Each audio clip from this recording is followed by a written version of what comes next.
ఇటీవల అమీన్పూర్ ప్రాంతంలో చేపట్టిన కూల్చివేతలతో తమ స్థలాలకు అడ్డుగా నిర్మించిన గోడలు తొలగిపోయాయని Padmavati Nagar citizens welfare association హర్షం వ్యక్తం చేసింది. సోమాజిగూడ ప్రెస్ క్లబ్లో ఏర్పాటు చేసిన విలేకరుల సమావేశంలో అసోసియేషన్ ప్రతినిధులు విజయ్ కుమార్ రెడ్డి, సుధాకర్ గౌడ్, తనూజ మాట్లాడారు.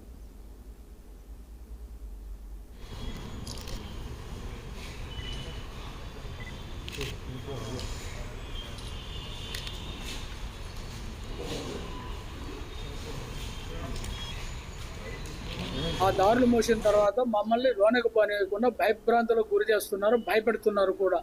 దీని మీద పలు దఫాలుగా మేము కేసులు పెట్టాం, అన్నీ జరిగాయి. ఎక్కడా కూడా మాకు న్యాయం జరగలేదు, వారి మీద చర్యలు తీసుకోలేదు.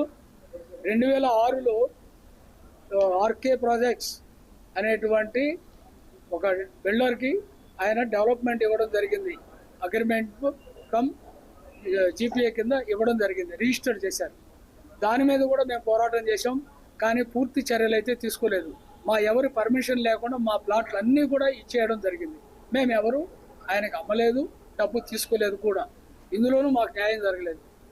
ఈ మధ్య కాలంలో దారులు మూయడం, మేము తెరవడం, రావడం, భయపెట్టడం ఈ కంటిన్యూగా జరుగుతూనే ఉన్నాయే తప్ప మాకు ఎక్కడా కూడా పూర్తి న్యాయం జరగలేదు. మొన్న అన్ఎక్స్పెక్టెడ్గా ఈ హైడ్రా వారు, రంగనాథ్ గారు, సీఎం గారి పర్మిషన్ తోటి అక్కడ వచ్చిందనేసి మాకు దేవుడిలాగా వచ్చి ఆ దారి మొత్తం తీయడం జరిగింది. ఇప్పుడు మాకు లోనకు వెళ్ళడానికి బాగా అవకాశాలు ఉన్నాయి, కానీ లోన ప్లాట్లన్నీ కూడా మాకు హ్యాండ్ ఓవర్ చేయడానికి, సర్వే చేసుకోవడానికి ఇప్పటికి కూడా భయపడుతున్నారు ప్రజలందరూ కూడా లోనకు పోయేదానికి. దారి అయితే వచ్చింది. ఈ విషయంలో మేము హైడ్రాకి, రేవంత్ రెడ్డి గారికి ధన్యవాదాలు, కృతజ్ఞతలు జరుపుకుంటున్నాం. ఆ దారులు మూసిన తర్వాత మమ్మల్ని లోనకు పోనీయకుండా భయభ్రాంతులకు గురి చేస్తున్నారు, భయపెడుతున్నారు కూడా.